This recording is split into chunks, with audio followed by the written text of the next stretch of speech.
Good evening, ladies and gentlemen. It's wonderful to see a good audience again this year for the Vice-Chancellor's lecture. As I'm wont to say every year, there is an important distinction between the Chancellor's lecture and the Vice-Chancellor's lecture in this distinguished university. The Chancellor is quite rightly, except in one case, one year, some years ago, forbidden from delivering his own lecture and is constrained to ask as many distinguished people as he can to do it for him. But there is no need for the Vice-Chancellor to do that. He delivers it himself, which accounts for the extraordinarily high quality of the audience every year. And not only are you all welcome, but if I may, I'd like to bid a particular welcome to a number of our official guests, led by Mr. Robert Voss, our Lord Lieutenant. We're delighted to see Councillor Barbara Fitzsimon, the Mayor of Welwyn Hatfield Council, Councillor Brenda Batten, Mayor of Hertfordshire, Councillor John Bishop, Chairman of North Hertfordshire District Council, Councillor James Broach, Mayor of Hatfield Town Council, and many members of the University's Board of Governors and its court. Now, we are, I think, going to be treated this evening to a lecture on rather a hot topic. I don't know whether I have had any part in goading our Vice-Chancellor into choosing this subject, but if I may let you into a bit of private interchange between him and me, I have a very bad habit of when I see something rude being said about there being too many graduates and not enough practical people in our country, in our present education regime, I send it on to him. And it quite rightly elicits a howl of what I can only describe as outrage. And one of the last things I sent to him was I thought, not terribly well written piece, which appeared on a small comment website, which I'm not allowed to advertise, I'm sure, which some friends of mine and I run, edited by my friend Ian Martin of The Times. This was, I thought, particularly unhelpful about the importance of having graduates. And I think I remember saying to the Vice-Chancellor by email, any chance of getting a reply? The reply I got arrived 24 hours later, was a magnificent piece of reasoned rhetoric. And of course we published it at once, and I was interested, quietly, Vice-Chancellor, that the author has largely retracted as a result of what you wrote. So thank you very much for that. And if I did have any small part in inspiring the idea of the subject for this evening's lecture, I will take full credit for it. So I don't need to introduce the Vice-Chancellor. You all know him. What I do want to say is that I am a huge admirer of what he and his team are doing to this university, exemplified by the Gold Award, which we have been celebrating for the last year, which I think is really high tribute, not only to the University of Hertfordshire itself, but also to the leadership which our Vice-Chancellor has provided. And I think we owe him a great debt of gratitude for the work that he's doing, and we enormously look forward to what he has to say this evening. Quintin, over to you.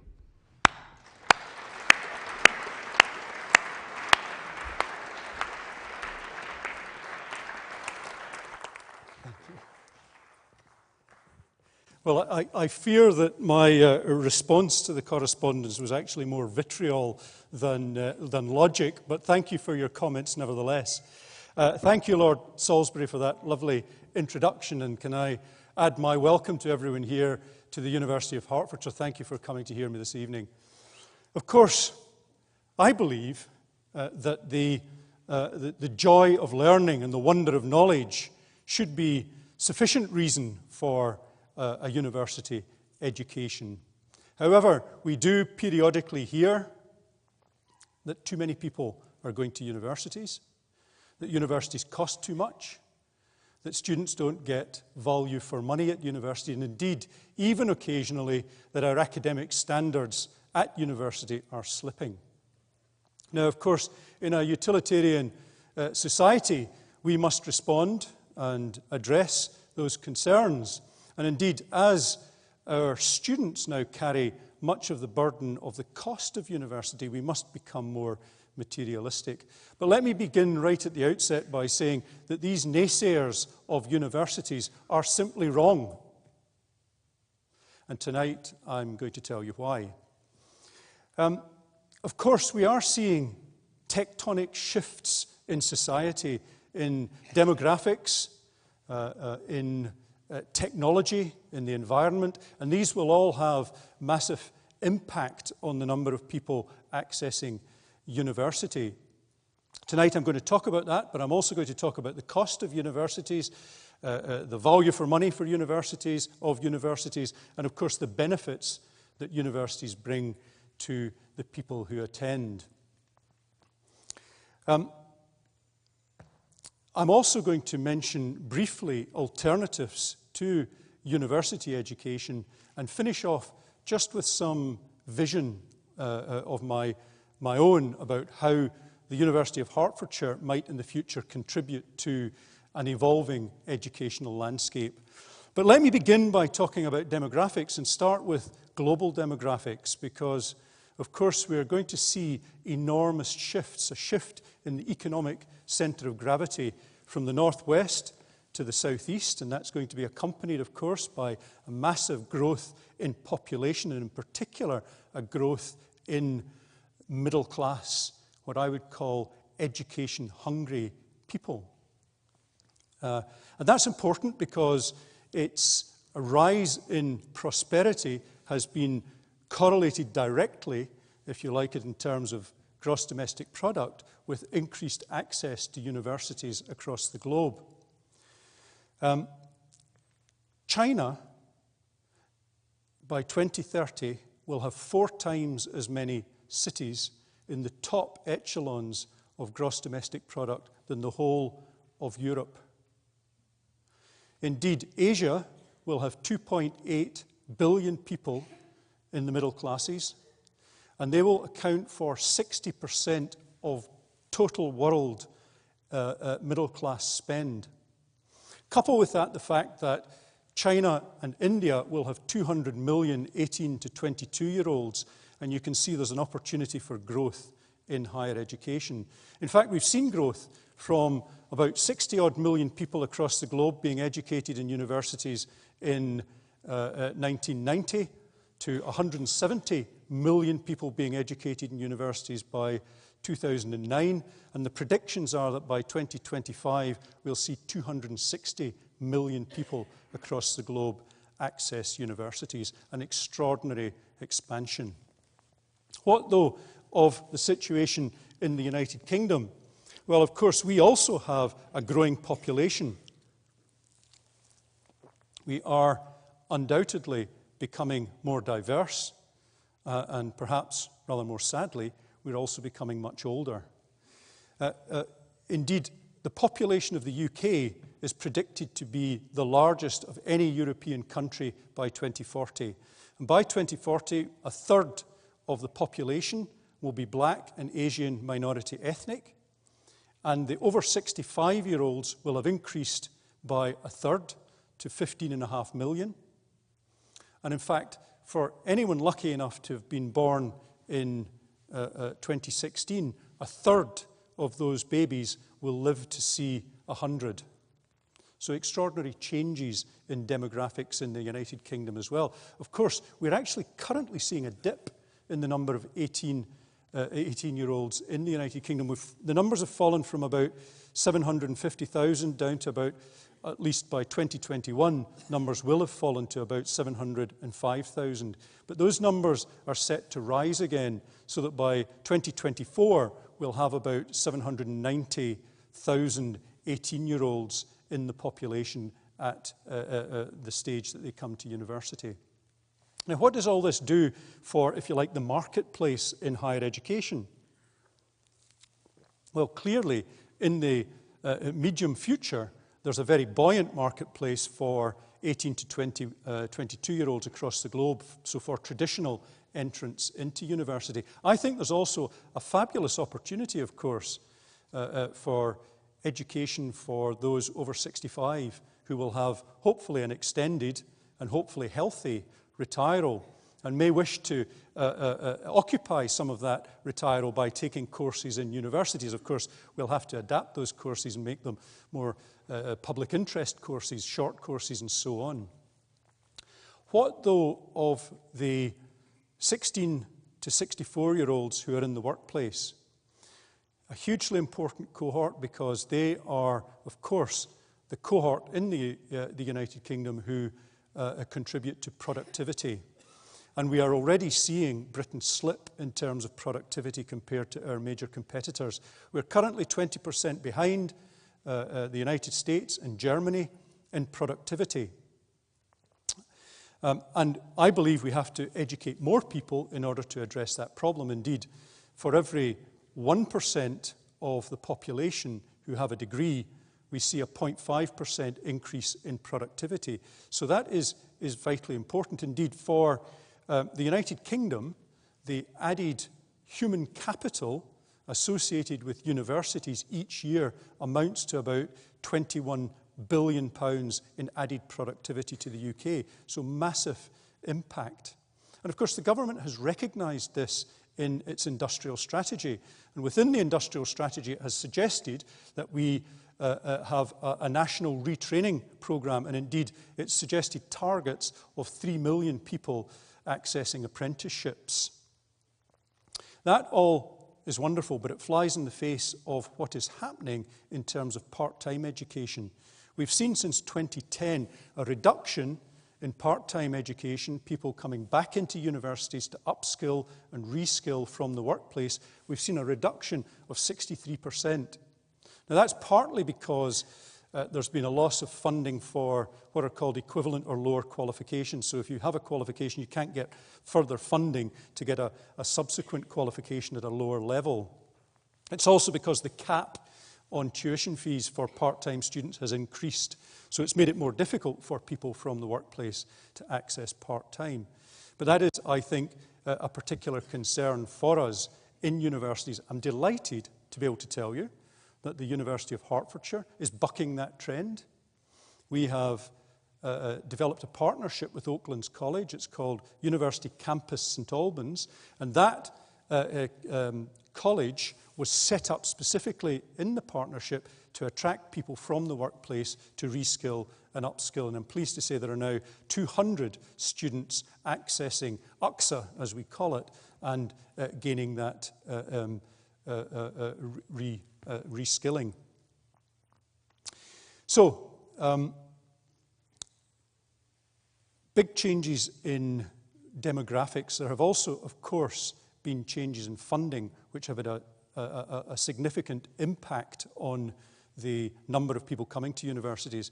Universities were traditionally, as you're all aware, funded by the state, but of course in 2012 that funding regime changed such that the burden of funding is now placed upon the student through a loan scheme which they pay back. It's a contingent loan scheme. They should not be paying back more than they can afford once they graduate, but nevertheless they graduate with a significant level of debt.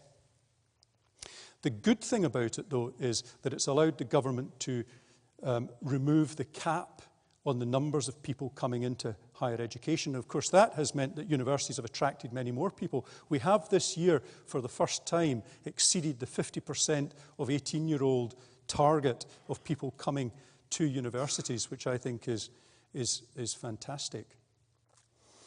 So, demographics, funding have major impacts on the number of people accessing higher education. But of course, technology, I believe, will have an even greater impact.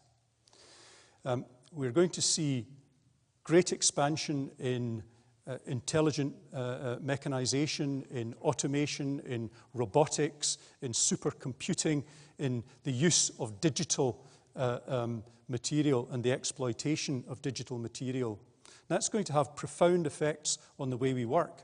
Indeed, it's been estimated that a desktop computer by 2021 will have the processing power of the human brain, but a desktop computer by 2050 will have the processing power of the whole human race. Just think about that. That will cause huge changes in the way we work, and of course we're already seeing that with the evolution in the first 2 decades of this century of the gig economy, an economy where lower-skilled workers are having to take on freelance activity, part-time activity, and portfolios of work in order to meet needs.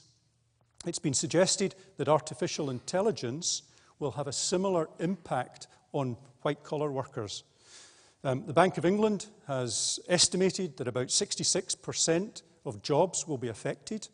That amounts to about 15 million people in the UK. Of course, that doesn't mean that 15 million jobs will be lost. It means that they will change. But clearly they will change quite significantly. And it is probable, I think, that it's the kind of jobs which require critical thinking, it's the kind of jobs which require creativity, which will survive because they're more difficult to replicate through automation. And indeed, those are the kind of jobs which graduates embrace. So we're seeing massive changes in technology, and which will encourage, I think, more people to come to university and get graduate-level qualifications. So we're seeing a change in demography, changes in funding, changes in technology. You would think, wouldn't you, that the government would be incentivizing people to come to university. But it's not. In fact, if you think about the introduction of tuition fees for the individual, that's a disincentive. But also if you think about the massive effort that government have put into advertising alternatives to university, of course, that is also a disincentive. And yet, we currently have more people as a percentage of the population, of the 18-year-olds in the population, coming to university now this year than ever before. And why are they doing that? That's a question. Of course they're doing it because they see the benefits of university. And let me now talk about the benefits. And I'm going to do that under several headings. Let me start by the financial benefits. And of course, graduates have a much better chance of getting a job than non-graduates, and graduates earn much more in their first job than non-graduates. Indeed, the gulf is about 30%, between 30 and 35%, and that has been constant for the last 20 years. For the University of Hertfordshire, I'm delighted to say 96.5%, remember the 0.5? 96.5% of the graduates from this university get jobs within 6 months of graduation. What's more, 80% of them get jobs in what are classified as higher skilled graduate level jobs. That puts us top in the east of England for employability, which is absolutely marvellous. The government have also now produced a new table. It's called the Longitudinal Educational Outcome Table, the LEO table. And that LEO table is based on inland revenue returns. So the government can tell how much graduates from the University of Hertfordshire are earning 5 years after graduation. And I'm delighted to say that we're in the top 40% of graduate earning from this university, which is also marvellous. Of course, it's not just on graduation that those who have been to university benefit. Throughout their lives they benefit. The graduate premium still stands at around $170,000 over your lifetime for a male graduate, and at around a staggering £250,000 for a female graduate. So very significant additional benefit. And indeed, someone has calculated that for every extra year of education, it adds about 8% to your earning capacity. And I'm pleased to say that The Economist has also done a study which looked at added value. So it's taken cohorts of students at the point of entry to university, because of course they come from different backgrounds and so on, and it's looked at their earning capacity on leaving university. And the University of Hertfordshire sits 18th in that table in the United Kingdom, incidentally above Cambridge and Imperial, just in case anyone was interested. So, massive, in my view, economic benefit to the individual of going to university. But of course there is also a massive non-economic benefit. On average, university graduates live 2.5 years longer than non-graduates. Isn't that great for some of us?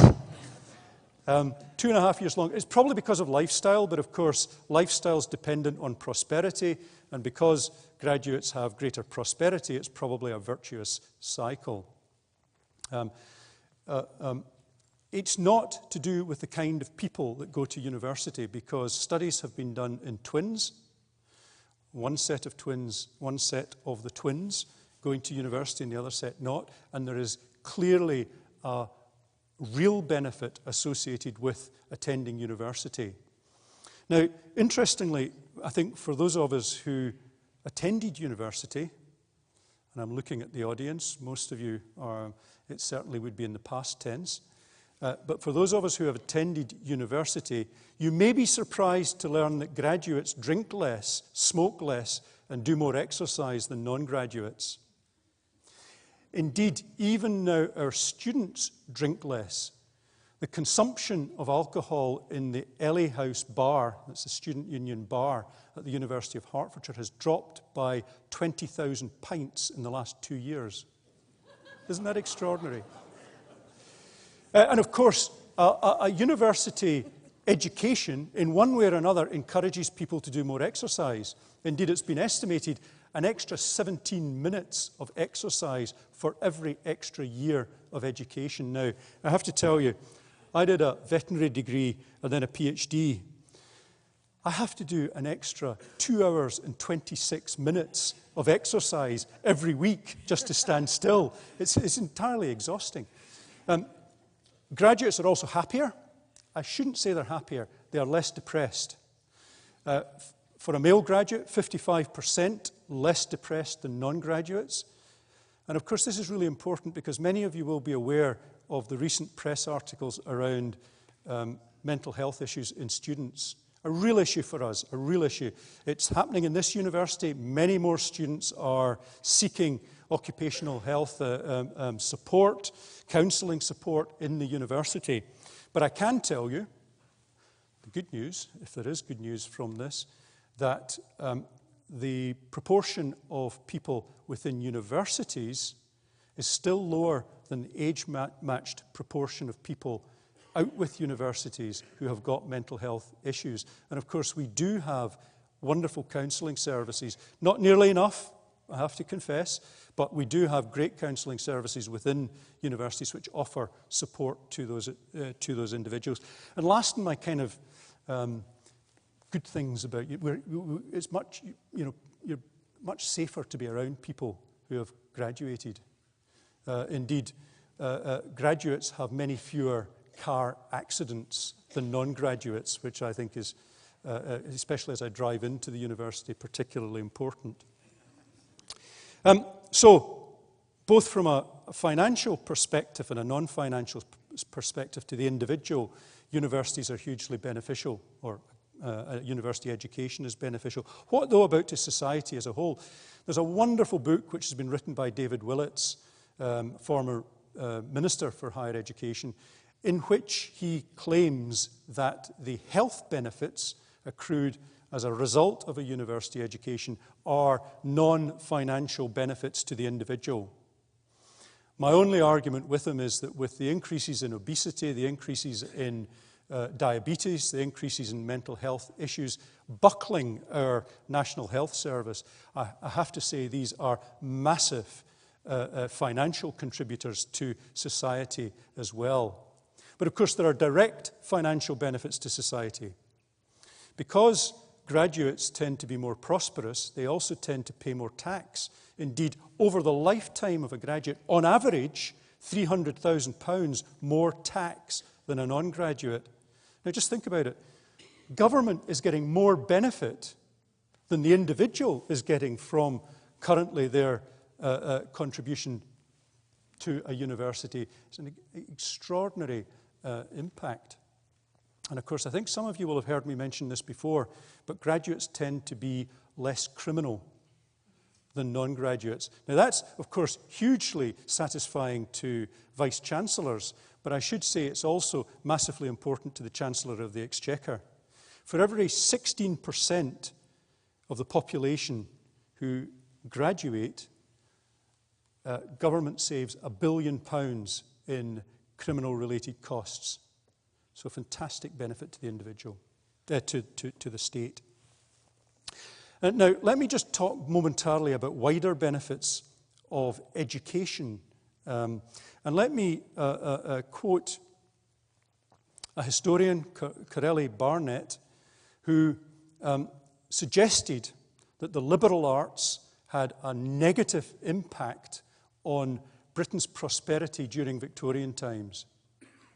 He suggested that they produced individuals in a permanent state of arrested development, their brains befuddled by cricket and Christianity and the classics. Now, of course, many people will take a utilitarian view, including Barnett, of the opportunities and advantages of universities. But there are other benefits. Aristotle noted these. He said that nothing of consequence need arise from education. Indeed, John Henry Newman suggested that a liberal education should be about enhancing the mind, enhancing reason, enhancing reflection. And in fact, that there was knowledge which was important for what it is and not for what it does. And of course, the great Lord Robbins, who in 1963 created a report which resulted in the massification of higher education. Lord Robbins' report said that anyone who had the attainment and ability should be allowed to go to university, and that of course led to the expansion of universities. But even he suggested that actually universities were about training the mind and creating civilized individuals and cultured individuals. I think, personally, that it is self-evident that knowledge and understanding are good things, and indeed that they add to the wonderment of the world and that they add to our joy throughout our lives. And I have yet to hear anyone argue that it's better to be ignorant than informed, and that reflection and reason aren't beneficial, and it's better to be unreasonable or thoughtless. I also believe it's absolutely self-evident that universities contribute to civilization and to culture. Of course, they enhance our understanding and love of music, of the arts, of culture in general. They, I think, contribute to the way we can solve dispute through debate. And I think they contribute in an enormous way to the way that we can reinterpret things which bring us joy and pleasure throughout our lives. So I have to say that I think there's much more to a university education than the utilitarian view. Now, of course, sitting between the utilitarian view and the purist's view, there's something which we now call experience. Of course, young people coming to university are in a period of transition. I'm referring, of course, to those coming at the conventional time to university. A period of transition from the home to an environment where they get the opportunity to do their own washing, perhaps to make their own meals, to fall in love, to make their own mistakes. And of course, in universities, we offer them an extraordinary range of curricular and co-curricular activity. Anything from Nepalese cooking to ultimate frisbee.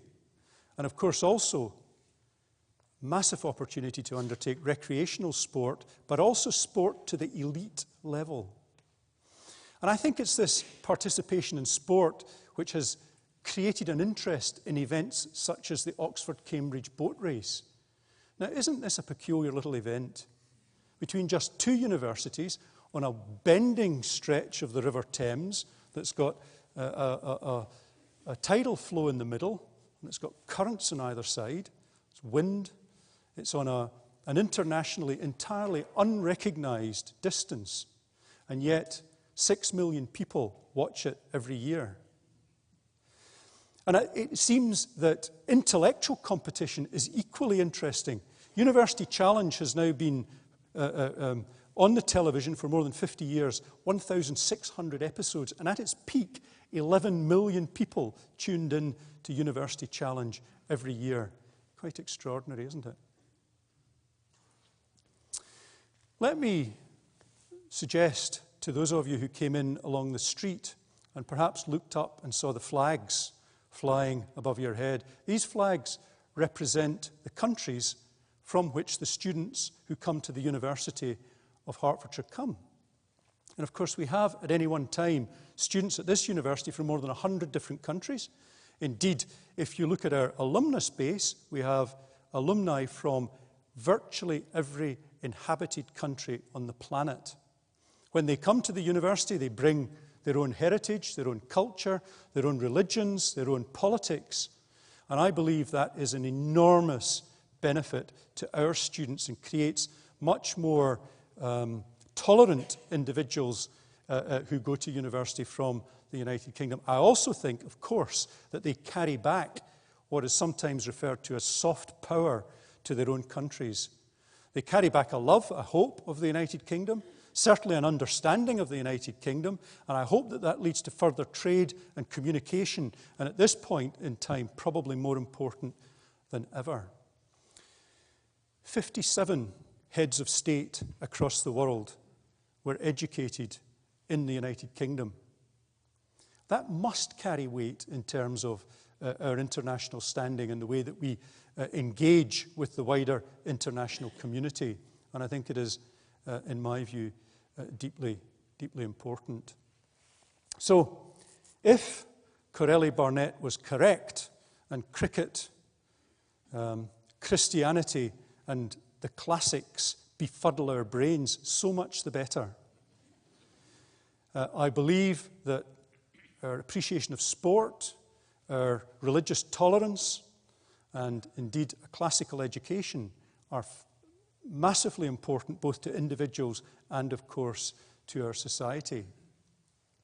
Let me move on, though, now to talk about the alternatives. And the commentariat have been vociferous in suggesting that actually too many people go to university, and shouldn't they all actually do vocational courses instead? Lord Salisbury referred to this at the introduction. This fails, of course, to grasp just how vocational many university courses are. Think of law and medicine. You couldn't get courses that are more vocational. It also fails to grasp just how university education has changed. On every single curriculum development board in the University of Hertfordshire, we have colleagues from business, we have colleagues from the professions who feed into that and ensure that the curriculum is designed to produce individuals who will fit well into employment when they graduate. We also, of course, educate people in what I call simulated environments. We have at this university got our own hospital ward, we have our own radiography suite, we have a pharmacy, we have ophthalmology suites, we have engineering workshops. Of course, we have the wonderful law court, and we have business incubation units across the university, all contributing to allow us to educate people in a real environment.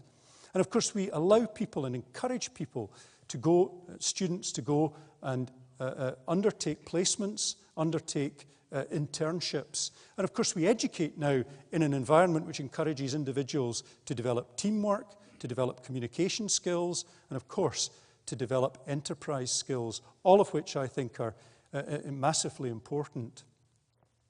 Finally, and particularly, we have embraced the opportunity to deliver degree apprenticeships. And I think these are a marvellous opportunity. Think about it. We will still confer that critical thinking, the acquisition of knowledge, the stuff that universities are really good at, but we'll do it for those coming from the workplace, where they'll be developing their workplace skills at the same time. The danger I see in sub-graduate level apprenticeships is that they are incredibly rigid. The curricula is defined, it's formulaic. And the problem with that is that I have no doubt apprenticeships create individuals with wonderful skills, but for occupations which might not be with us in 10 years' time. Now, I'm not for a minute suggesting we shouldn't be encouraging more people to undertake apprenticeships. Entirely the opposite. I think we need more apprenticeships, but certainly not at the expense of traditional graduates. I think we need them both. And I think we need more of both of them if we want to have a vibrant educational program which is producing people who will help construct the future and not have their future deconstructed by technology. Let me then turn to my vision for the University of Hertfordshire, because I think we can be an architect of that future. I think we can be an architect because I believe that we can offer an incredibly flexible array of educational opportunities, not only comprising the traditional 3-year degree, but 2-year degree programs and 4-year degree programs. I think we should be offering individuals the opportunity to learn at this university on the campus, from the workplace, from their homes, and indeed from overseas. And I believe that we should be supporting those students through electronic means, through simulations, and of course, and most importantly, through the direct interaction with the wonderful academics that we have here at the university. And I think that will be, of course, massively important in terms of developing people with the flexibility to go into different jobs as the job market changes. And the other thing, I think, is that we should have many more of them. I think we should have a target of 70% of 18-year-olds getting into university each year. And I believe that if we can have that as an aspiration, and if we can get more people coming to university, we will create that educated workforce which is fit for the future. Let me, though, conclude and go back to my original statement. People are now telling us that too many people go to university, and indeed, often, and I hesitate to say this with this audience, often it's middle-class people who have themselves benefited from a university education who tell us this. Indeed, they're not usually referring to their own children, but to other people's children. Now, of course, they have a point. They have a point in the sense that when I went to university, and many of you went to university, we were privileged, the privileged few, and of course we were funded by the many. Now, many people go to university and they contribute significantly to the funding of universities themselves. Of course, we now live in a post-truth world, and perhaps many of you don't believe the evidence that I've placed before you. But let me suggest you may believe the behaviors of people. And of course, as more places have become available in universities, people have grabbed them. From about 500,000 people in 1984, when I graduated, to 2 million people just now. And if you ask mothers who have got the lowest level of academic achievement, 96% of them say they want their children to go to university. There is something deeply buried in our DNA, in our genetics, which yearns for knowledge and enjoys learning. I believe our universities offer a fantastic way to get that knowledge and that learning, and I commend them to you this evening. Thank you very much.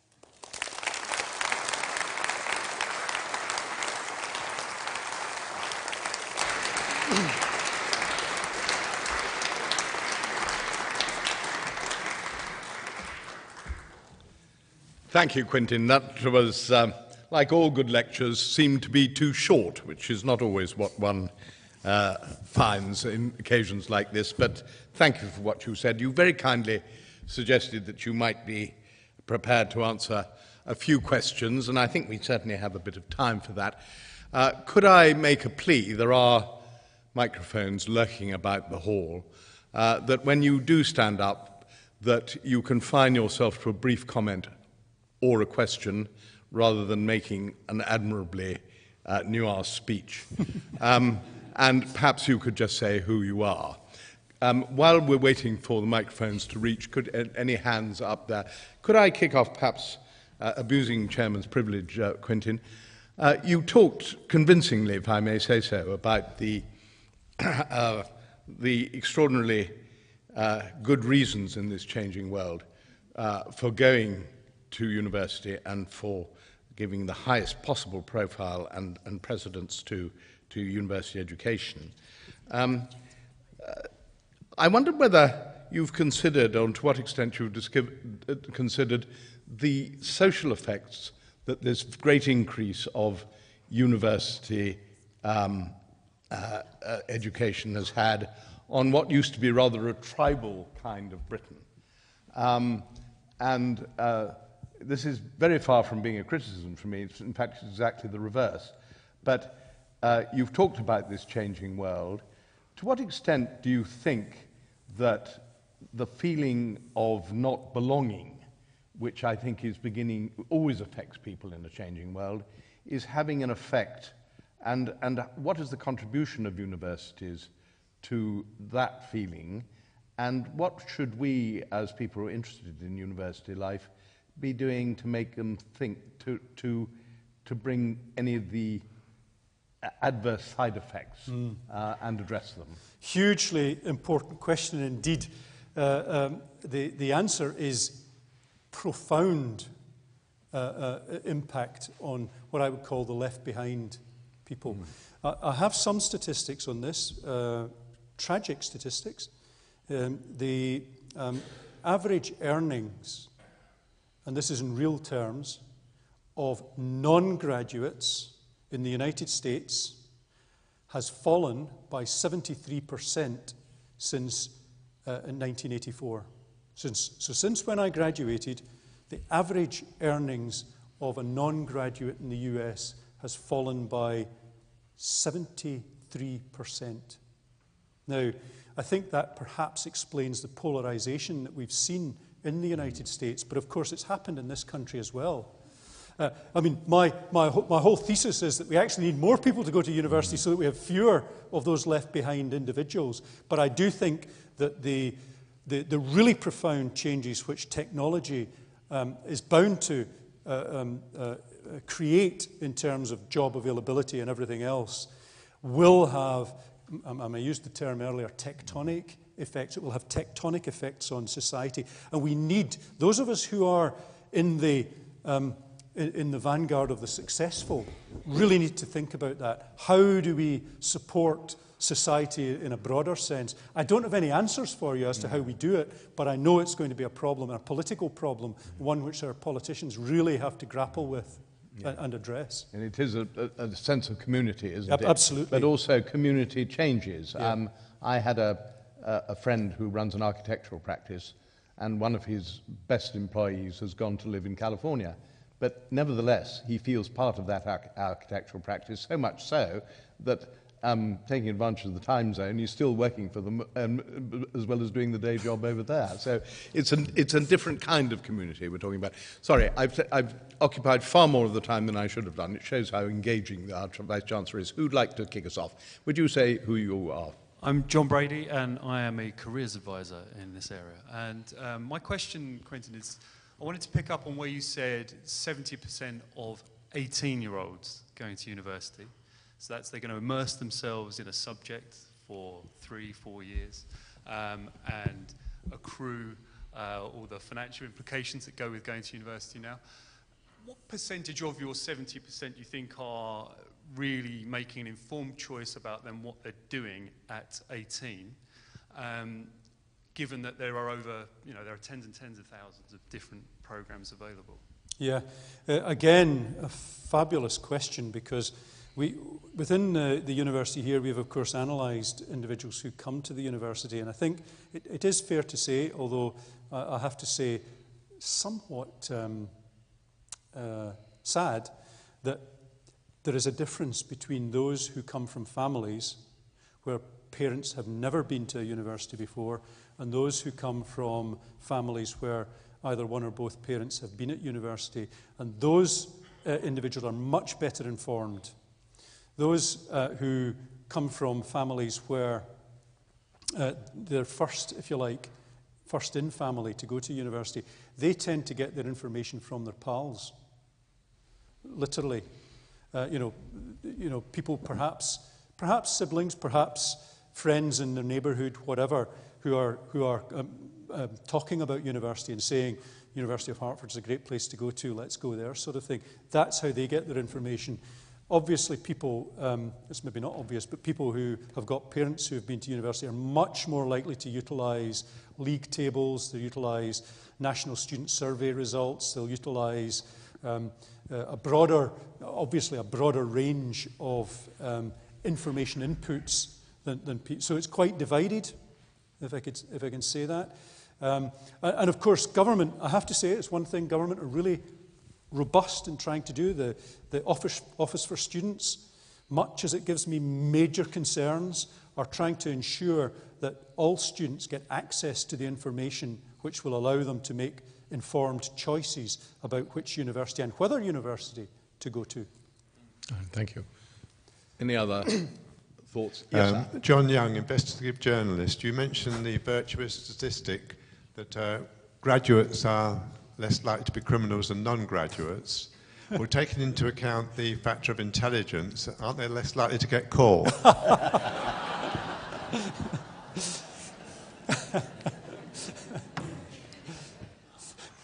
Is it possible to say no comment? The ultimate trick question. It's a good point. Well, it's the only time I've seen anybody bowl the Vice-Chancellor out middle stump, I think. Any other thoughts in the hall? Yes, sir. Yes, ma'am. Right in the middle of the sort of half-back row.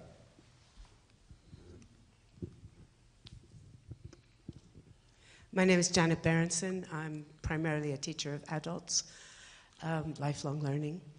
You mentioned briefly the issue of mental health, or the lack thereof, and the attempts of the university to meet those needs. Can you say something about what you see as the psychosocial effects of an increasing number of students going into their adult lives with huge amounts of debt, which they may never be able to repay? Yeah.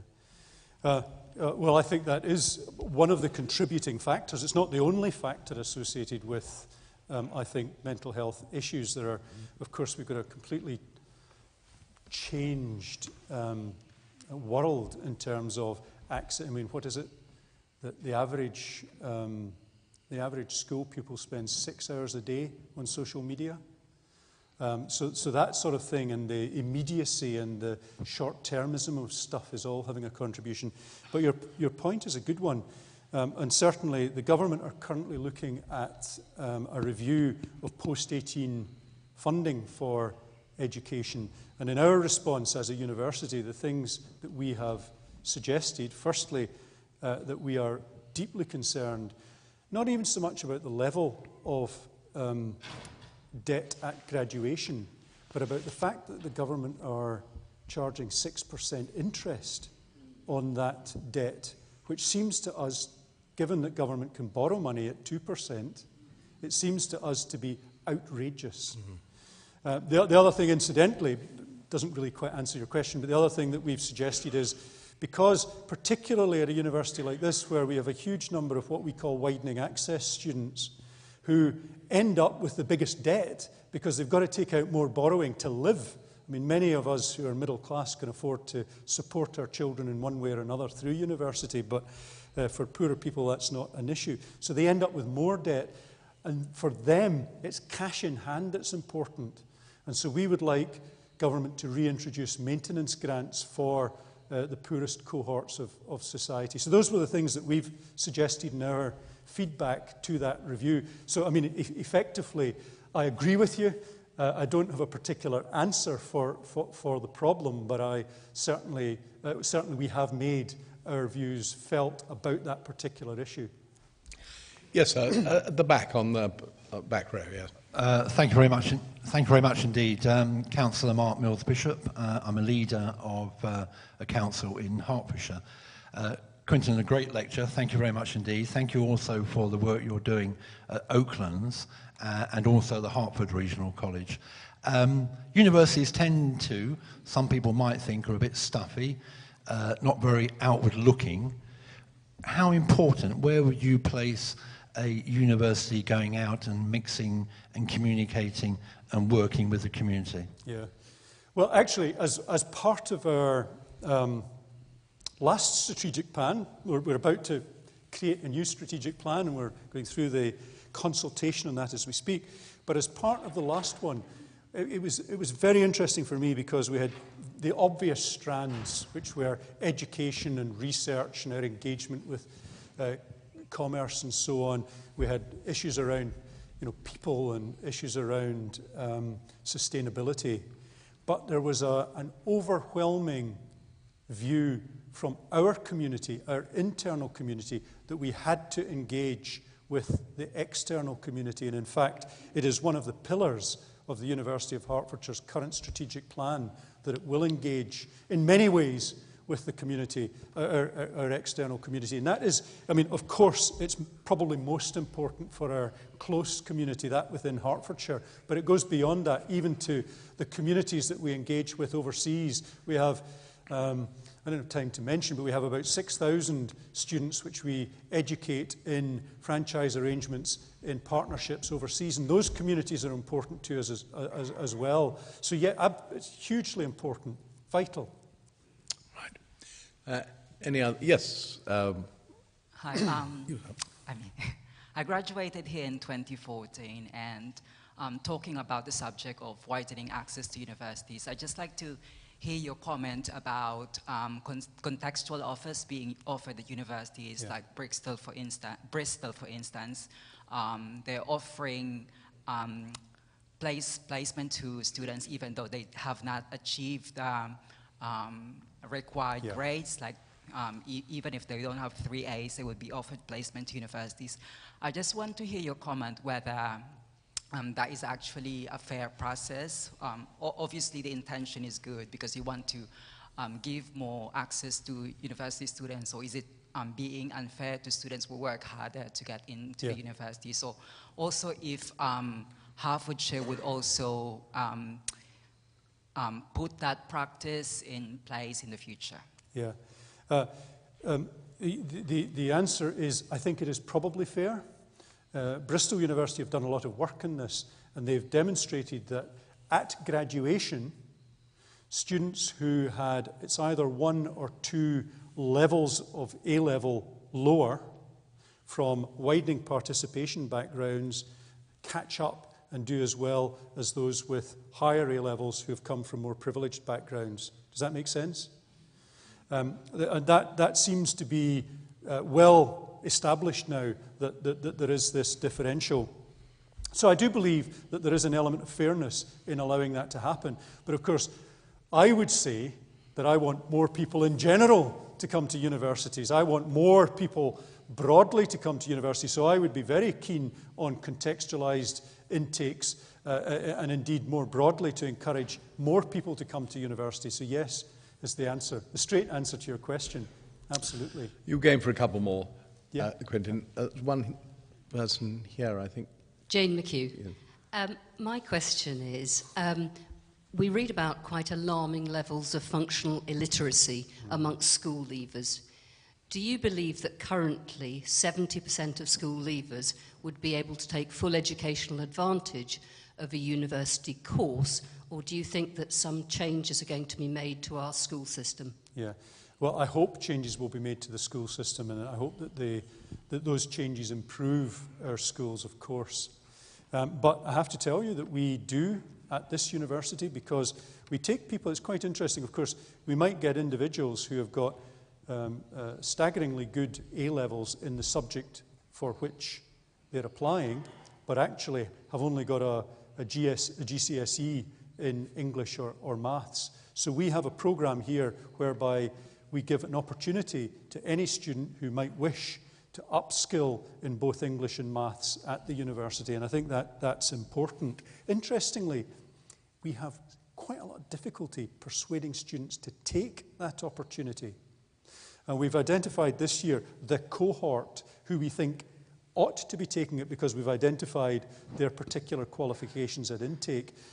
So we're trying to encourage them to upskill in those particular, hugely, fundamentally important skills.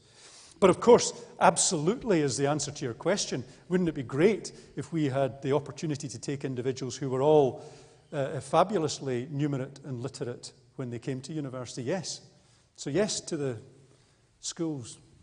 Very good. Up your ante. Yes, sir. Last question, I think. My name is Roland Perry. I'm from the University of Hertfordshire. I've been an external examiner for degree courses in several universities in the United Kingdom. And one thing that has struck me over the years is the number of students that fail, and fail especially during the first year. And this is all part of keeping the university degree standards across the board to a certain level. And therefore, there are going to be increasing failures if you increase the number of students. How do you expect to cope with that without devaluing the standard of the degree course? I think you've asked two questions there, really. There's one which relates to grade inflation, which has been, again, a subject of debate in the national newspapers, and effectively what has been happening is that we've seen an increase in the number of 2-1s and firsts being offered by universities across the United Kingdom. There are huge issues around grade inflation in the sense that a lot of the league tables specifically use grades at graduation as one of the metrics in where you sit in those league tables. And of course that has encouraged, not surprisingly, encouraged universities to inflate grades. We've been, I have to say, very careful in doing that. We believe in grade improvement, not in grade inflation. And we hope that we will achieve that grade improvement by your energies, the work which our academics do with our students to ensure that they effectively give their best at university. Now, I believe that we can, if you like, fill in the circle, which effectively says, I want more people to come to university, but I also want them all to achieve, and I don't want people failing, and I don't want them dropping out. It partly comes back to Jane's point about getting better education at schools so that people start from a better place, but it also, I think, falls upon us that if we are taking people, perhaps contextualized, perhaps with lower grades, we will have to give them the support in one way or another which allows them to perform at their absolute best so that we get fewer, and as few as possible, of course, dropping out the system or failing. Does that kind of answer your question? Thank you. Quintin, thank you so much for a hugely stimulating evening. You referred as the fundamental premise, I think, of what you said to us, to what everybody agrees is happening, which is this extraordinarily rapid changing world we live in, and how fundamental that is. There have been always periods of enormous technological change in human history. Yet it seems to me that the one that we're beginning to live through now is at least as great in its impact as the invention of printing or the adoption of printing in Western Europe in the 15th and 16th centuries, which led to enormous social change, always technologically driven. It led to institutional change as people became more and more empowered, to use an American term, and they became less and less satisfied with the institutions that had governed them for centuries and the people who ran them. I suspect that this is just the sort of dilemma that humankind is facing today. And those who are able to take advantage of the change that you referred to and can adapt the way they live and the way they govern themselves are the ones who are going to be the winners in this new world. To pursue my analogy of 16th century technological revolutions, the option is almost between, on the one side, the Dutch and us, and on the other, the Kingdom of Spain, the great power of the day, which did not introduce a new settlement in the new world that was introduced then. I suspect every nation and people today is, whether it knows it or not, facing that dilemma. And you, if I may say so this evening, have made a compelling case for the fundamental importance of higher education to this country if we are, in our new settlement, to fall on the right side of what's happening in the world rather than on the wrong one, the option of the then Kingdom of Spain as opposed to the new Britain of those days. So the fact that you've made that case so compellingly seems to me to be a useful reminder for us that this university has an important and a growingly important role in making a contribution to achieving that in this country. And thank you so much for reminding us of it and doing it, if I may say so, in such a typically elegant manner. Thank you so much. Thank you very much. That was great.